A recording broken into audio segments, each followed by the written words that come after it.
បាទជម្រាបសួរអ្នកទាំងអស់គ្នាបាទស្វាគមន៍មកកាន់បាទ channel របស់ខ្ញុំបាទអឿនដាវីតសាជាថ្មីផងដែរបាទអញ្ចឹងនៅបាទថ្ងៃនេះផងដែរខ្ញុំបាននឹងមកធ្វើវីដេអូបង្ហាញអំពី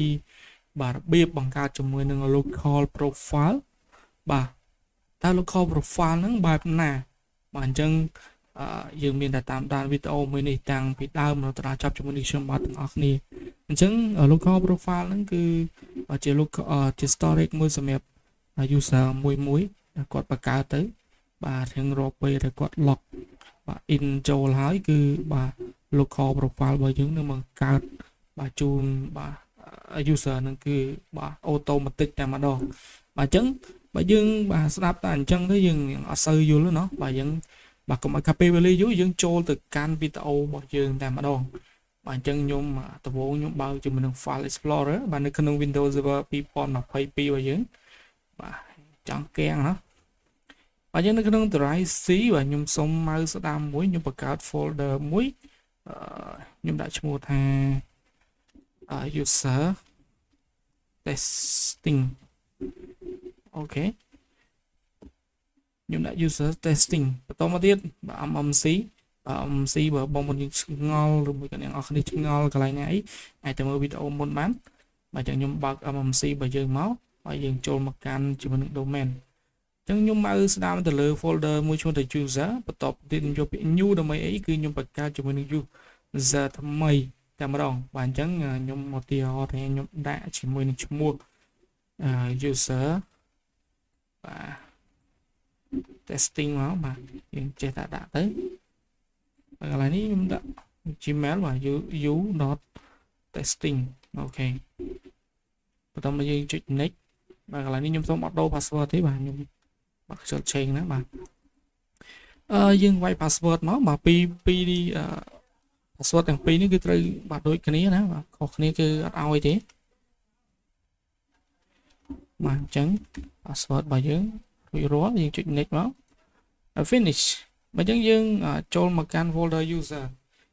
នេះបាទ user testing របស់យើងបាទយើងចុច mouse តាមបាទយកពាក្យ property មកអញ្ចឹងយើងមើលនឹងមាន option ច្រើនមែនទេសម្រាប់ user មួយដែលបង្កើតនៅលើ Windows Server ណាតែសំខាន់គឺយើងចូលមកកាន់ profile profile នេះគឺបើយើងyes បើយើងត្រូវការមក specific ទៅលើ path របស់យើងបើអញ្ចឹង folder មិញយើងបង្កើតហើយយើងបង្កើតមកនៅកន្លែងណាបាទយើងនៅបង្កើតនៅ drive C បន្តមកទៀតបាទយើង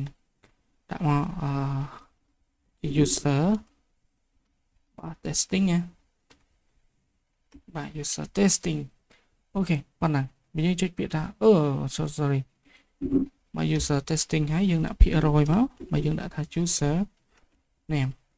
ហើយយើងដាក់ភាគរយពីក្រោយមួយទៀតបន្តមកទៀតបើយើងចុច apply change អញ្ចឹងវានឹង automatic ចាប់ជាមួយនឹងនេះតែម្ដងចាប់ជាមួយនឹងឈ្មោះបាទចឹងចុចពាក្យ OK មកអូខេហើយយើង user របស់យើង config បាទសម្រាប់ local profile នៅលើ Windows Server រួចហើយយើង testing តែម្ដងបាទយើងចូលមកកាន់ Windows Client របស់យើងបាទអីយ៉ាបាទចង់កៀងណាបាទខ្ញុំចាក់មកមកយូ testing បាទនេះគឺជាបាទ user ដែលយើងបង្កើតវិញមិញបាទឲ្យ password ចូលអូខេបាទជាការ login របស់យើងបាទកំពុងតែដំណើរការយើងរងចាំបន្តិចទៅ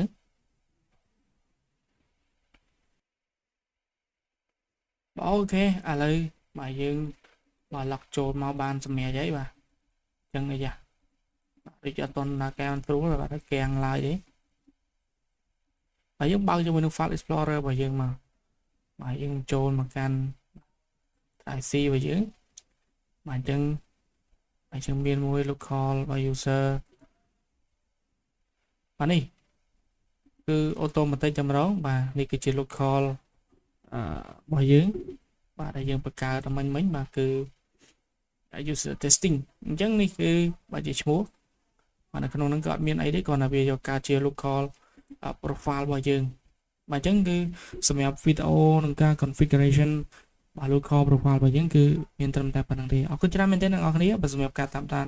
ទស្សនាវីដេអូជាមួយនឹងខ្ញុំបាទអឿនដាវីតតាំងពីដើមរហូតដល់ចប់ផងដែរអរគុណច្រើនជួបគ្នានៅក្នុងវីដេអូបន្តទៀតផងដែរ